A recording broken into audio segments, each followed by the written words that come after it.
तो चलिए प्यारे दोस्तों, आज हमारी एपी क्लास है। एपी क्लास 10th में और हमारे जनरल कंपटीशन एसएससी वगैरह के लिए भी काफ़ी हेल्पफुल है।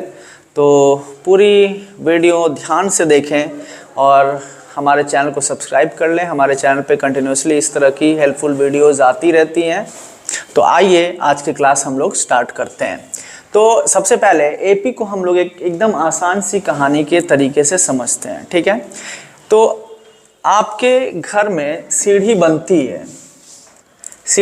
है, इस तरह से सीढ़ी बनती है ना। तो अब एक मजदूर आया मेरे घर में और उसने मेरे से पूछा कि सर जो है सीढ़ी कैसी बनेगी। तो मैंने बोला कि भाई जैसे बनती है वैसे बना दो। उसने बोला कि सर ऐसे ऐसे बना दे सीढ़ी। हाँ, तो मैंने बोला कि भाई ऐसे बनाओगे तो अगर मैं सीढ़ी से तेज़ी में बात करते अपने दोस्तों के साथ नीचे उतर गया तो मुँह के भर नीचे, चढ़ने का सोचा जल्दी जल्दी में तो मुँह के भर उसमें भी नीचे। तो सीढ़ी कैसी होनी चाहिए? तो सीढ़ी ऐसी होनी चाहिए जिसमें सारे जो जितने भी स्टेयर्स हैं सबकी लंबाई क्या होनी चाहिए?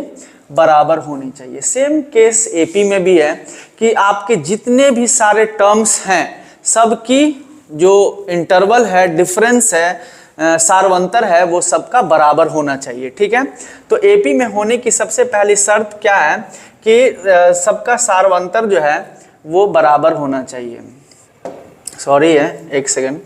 तो अब देखिए, सबसे पहला काम हम लोग ये करेंगे कि हम लोग जानेंगे कि कौन एपी में है और कौन एपी में नहीं है।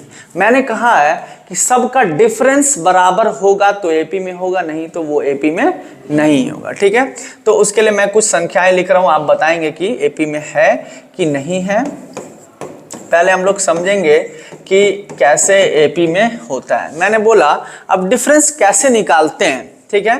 तो दूसरे वाले से पहले वाले को घटाइए, कितना आ रहा है? 3।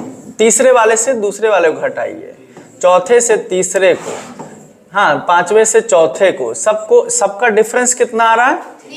3। तो इसको हम लोग कॉमन डिफरेंस या सारवंतर के नाम से भी हम लोग जानते हैं, ठीक है।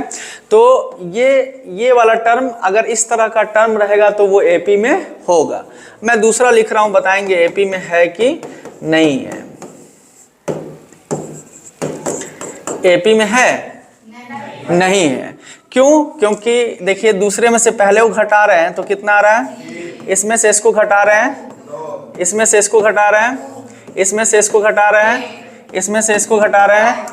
तो देखिए सबका डिफरेंस बराबर नहीं आ रहा है। तो अगर डिफरेंस बराबर नहीं है तो हम लोग सीधे सीधे समझ जाएं कि ये एपी में नहीं है। बात समझ में आ रहा है? तो एपी में होने की सबसे पहली शर्त क्या है कि सबसे पहला तीसरे से दूसरे का, दूसरे से पहले का, चौथे से तीसरे का, पांचवे से चौथे का जो सबका डिफरेंस होना चाहिए वो सेम होना चाहिए। यानी सबकी दूरी जो होनी चाहिए सीढ़ियों की वो बराबर होनी चाहिए, तभी वो एपी में है, नहीं तो सीढ़ी नहीं है। बात समझ रहे हैं? फिर वो जो है उड़न खटोला है, बउआ चढ़िएगा, आंख बंद करके कूद फान जाइएगा, मुंह कान टूट टाट जाएगा। सही बात है कि नहीं है? तो सेम कंडीशन हमारे एपी में भी वही चीज है। अब आइए कुछ और अलग तरह के हम लोग एपी को देखते हैं कि क्या वो एपी में है या नहीं। आप बताएंगे जरा।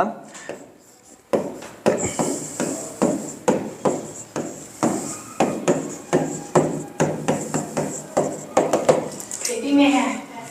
एपी में है? एपी में है, ठीक है। कैसे है? अब देखिए, मान लीजिए ये लिखा हुआ है अमरूद। कितना अमरूद है ये? 1 अमरूद। ये कितना अमरूद? 2। ये और ये 5 अमरूद है। ये √3 है, माफ करेंगे। क्या करना है, सिखाने के लिए करना पड़ता है, ठीक है। अब देखिए 2 अमरूद में से 1 अमरूद घट गया, कितना अमरूद? 1 अमरूद। 3 में से 2 अमरूद घटा, 1 अमरूद। 4 में से 3 अमरूद घटा, 1 अमरूद। 5 में से 4 अमरूद घटा। तो यानी ये सारे टर्म जो हैं, यानी डिफरेंस जो है, ये सारे इक्वल हैं, इसीलिए ये एपी में है। अगर नहीं रहता तो एपी में नहीं है। अब मैं अगला लिख रहा हूं, आप बताएंगे कि एपी में है कि नहीं है।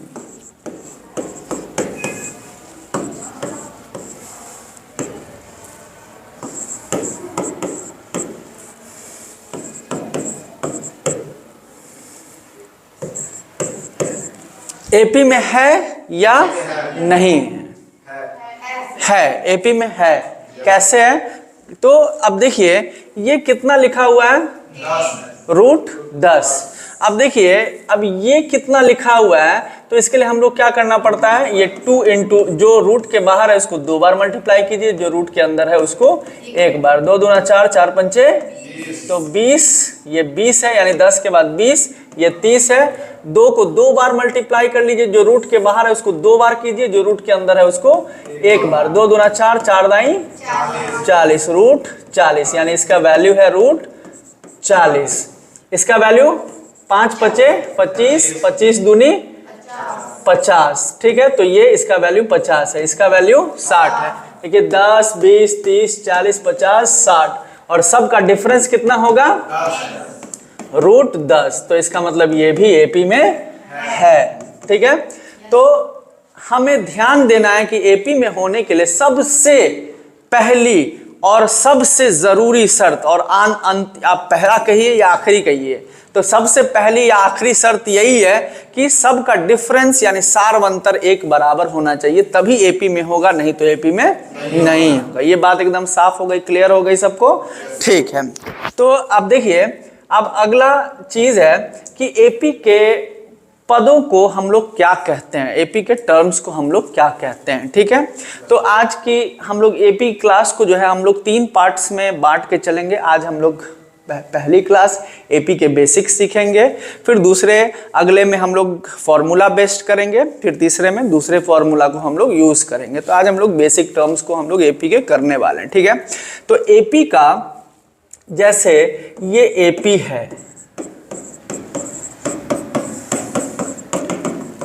एपी, क्योंकि सब का डिफरेंस 2 है। अब देखिए इसमें से इसको घटा लिए तो कितना आया 2, इसमें से इसको घटा लिए तो कितना आया 2, इसमें से इसको घटा लिए तो कितना आया 2, हाँ सबको घटाएंगे तो डिफरेंस 2 आएगा। तो एपी का जो सबसे पहला टर्म रहता है उसको कहते हैं हम लोग ए का मतलब फर्स्ट टर्म, ठीक है।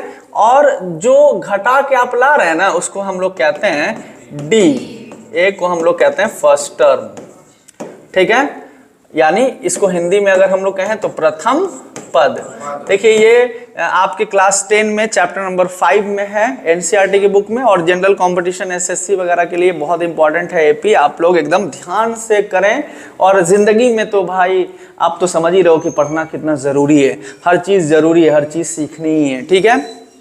तो एपी का पहला पद जो है वो उसको हम लोग फर्स्ट टर्म प्रथम पद कहते हैं, और डी को हम लोग डिफरेंस, कॉमन डिफरेंस के नाम से भी हम लोग कहते हैं, डिफरेंस इसको हम लोग सारवंतर भी कहते हैं, ठीक है। इसको हम लोग सारवंतर के नाम से भी हम लोग जानते हैं। अब देखिए एपी के टर्म्स को हम लोग कैसे लिखते हैं, फिर से देखिए यहाँ पे मैंने लिखा है 2, 4, 6, 8, 10, 12 ... एपी के पहले टर्म को हम लोग कहते हैं ए, ठीक है। अगर पहला टर्म आपको मालूम है और आपको डी कितना है इसका 2, ठीक है, और डी आपको मालूम है तो दूसरा टर्म कितना है 4। तो अब 4 कैसे आएगा, यानी ए प्लस करना पड़ेगा हमको डी, तो एपी का दूसरा पद क्या होगा ए प्लस डी, ठीक है। अगर मुझे तीसरा पद निकालना है एपी का, कमाल है ए प्लस 2d। अगर हमें चौथा पद निकालना है, आहा शाबाश प्यारे बच्चों, अगर पांचवा पद निकालना है, कमाल कर दिया, अगला छठा पद निकालना है a + 5d। अगर मुझे मान लीजिए 15वां टर्म 15th टर्म निकालना है फिर तो a + 14d। मुझे मान लीजिए 100वां टर्म निकालना है 100 टर्म a + 99d। मुझे मान लीजिए 670वां पद निकालना है a + 669d, ठीक है। तो इस तरह से हम लोग एपी के पदों को आगे आगे लिखते जा सकते हैं। अब हम लोग देखते हैं कि क्या हम लोग लिख सकते हैं, यानी एपी के पदों को हम लोग आसानी से क्या लिख सकते हैं। तो यानी सबसे पहले हमें क्या करना पड़ेगा, पहचानना पड़ेगा कि एपी में है या नहीं है। अगर एपी में है तो अब उसके मान लीजिए आपको कहेगा कि 15वां पद लिखिए, 100वां पद क्या होगा, 10वां पद क्या होगा। तो इस तरह के क्वेश्चंस हम लोग को पूछते हैं, ठीक है। तो हम लोग उस हिसाब से हम लोग देख लेते हैं, ठीक है। तो सबसे पहले आप पहचानिए कि एपी में है या नहीं है। एपी में है,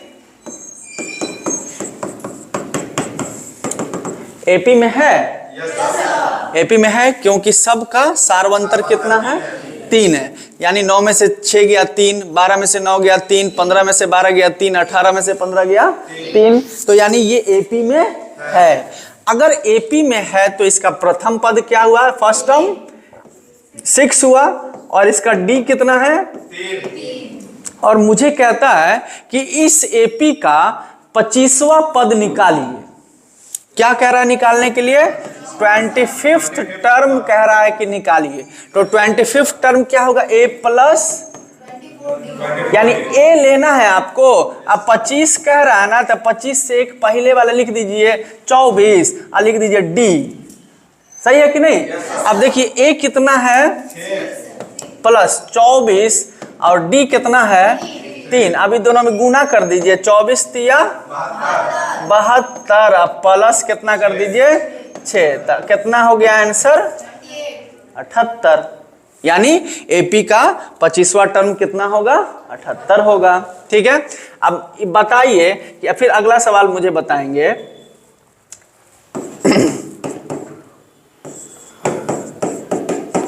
एपी में है, एपी में है। अगर एपी में है तो इसका 10वां टर्म क्या होगा। तो सबसे पहले हमको क्या लिखना पड़ेगा, ए कितना है 9, उसके बाद डी कितना है 18 में से 9 घटा दीजिए, ये भी 9 है। कौन सा टर्म मैंने कहा, 18th टर्म। चलिए जो टर्म आपको मन कर रहा है वही टर्म, ठीक है। मैंने कहा था वैसे 10th टर्म। चलिए तो अब देखिए, तो अब 18 टर्म क्या, a प्लस 17 d, a कितना है 9 और हाँ 17, और d कितना है, d भी 9 है, सॉरी, ठीक है, ठीक है। अब बताइए 17 नवा 153, तो 9 प्लस 153 कितना हो गया, जल्दी 162। सही है। अच्छा अब देखिए इसमें इस तरह के अब कुछ और डिफरेंट तरह के क्वेश्चन इसमें रहते हैं। जैसे हमने एक बक्सा यहाँ पे इस तरह से ड्रॉ कर दिया। हाँ अब देखिए ये एपी में जो टर्म रहेंगे वो एपी में रहेंगे।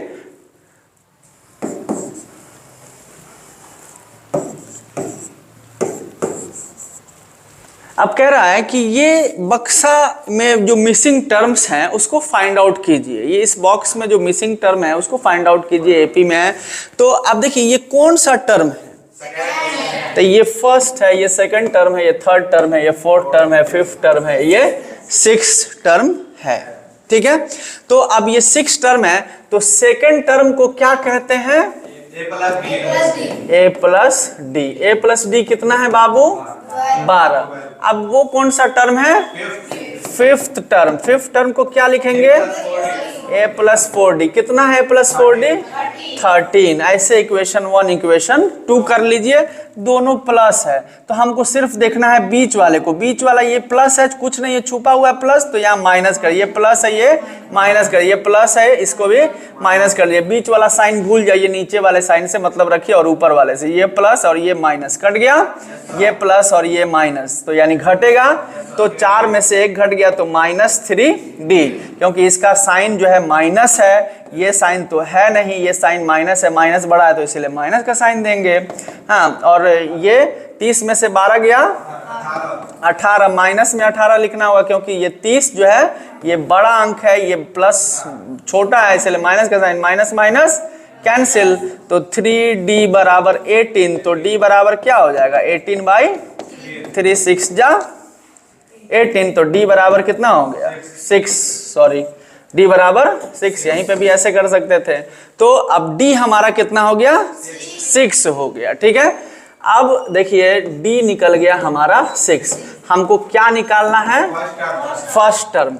तो अब देखिए जो आया है ना आपको उसको इक्वेशन 1 या इक्वेशन 2 में डी का वैल्यू डाल दीजिए, ठीक है। तो डी बराबर 6 इक्वेशन 1 में रख दीजिए, रखने पर, ठीक है। इक्वेशन 1 क्या है, a प्लस डी बराबर 12, a प्लस डी कितना लाया अभी 6 बराबर 12। तो ये देखिए ये दोनों एक जैसा है तो इसको उधर ले जाइएगा ना भैया, हाँ तब 6 को उधर ले जाइए तो क्या हो जाएगा, छैया छैया 6 उधर चल गया, हाँ ए बराबर कितना हो गया, 12 में से 6 गया 6, तो a बराबर कितना हो गया 6, डी बराबर कितना है 6, ठीक है।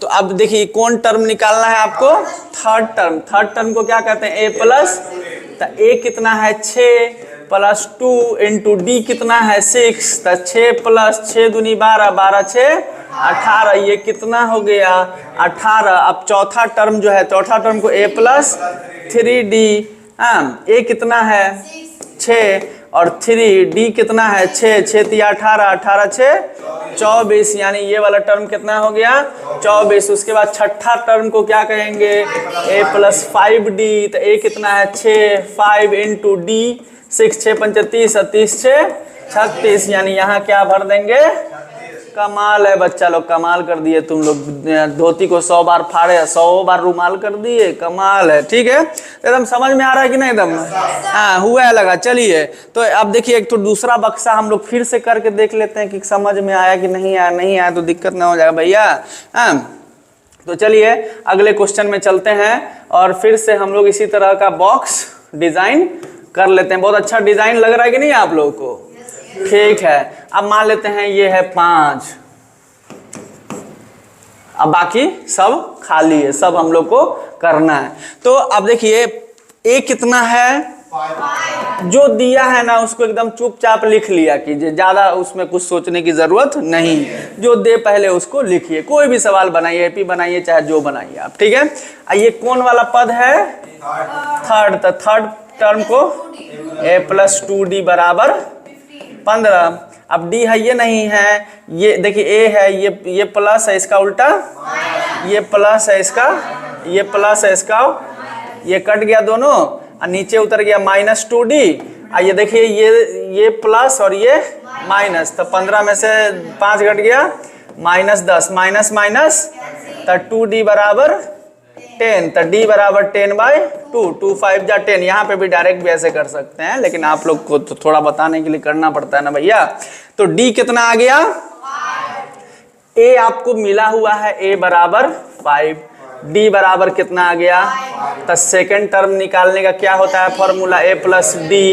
हाँ थर्ड टर्म निकालने का a plus 2d, fourth term निकालने का, हाँ फिफ्थ टर्म अगर निकालें, सिक्स टर्म निकाले, ठीक है। जरा इसको निकाल के देख लेते हैं। तो सेकंड टर्म निकालते हैं तो a कितना है 5 और d कितना है 5, 5 5 10, तो यहाँ क्या लिख दीजिएगा 10। अब उसके बाद ये कौन सा टर्म है, फोर्थ टर्म, तो फोर्थ टर्म यानी a प्लस 3d, यानी 5 प्लस 3 इंटू 5, 5 या 15, 15 5 20, बहुत अच्छा।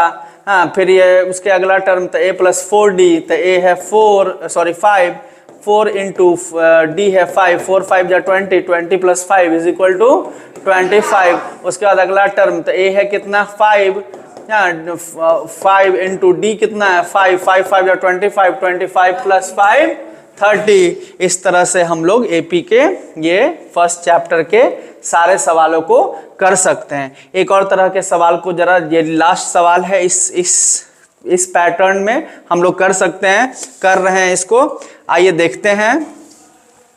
अब देखिए कह रहा है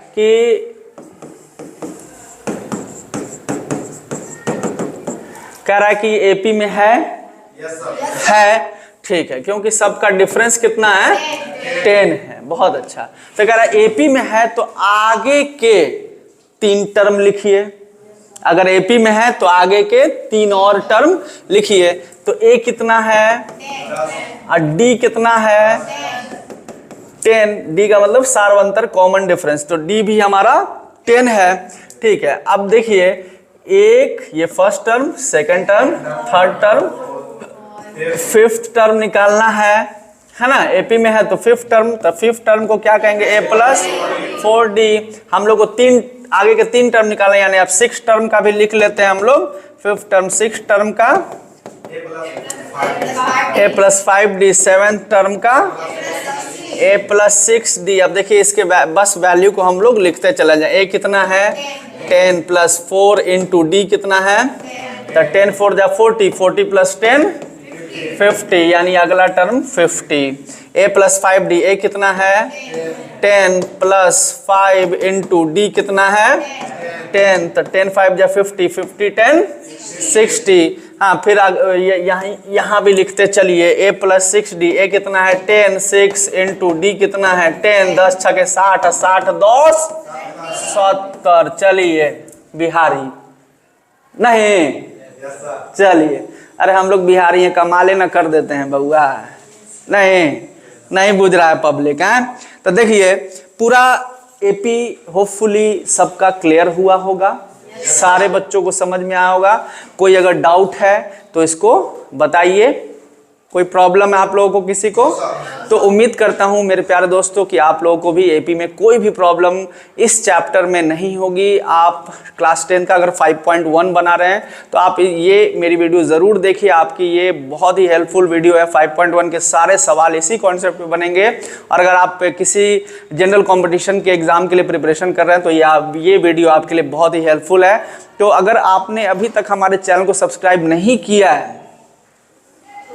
प्लीज कर लीजिए तो प्लीज कर लीजिए, ठीक है। और साथ में बेल आइकन दबाना ना भूले ताकि हमारी सारी वीडियो आप तक पहुंच सके। और शेयर करें, लाइक करें, कमेंट भी करें। Thank you.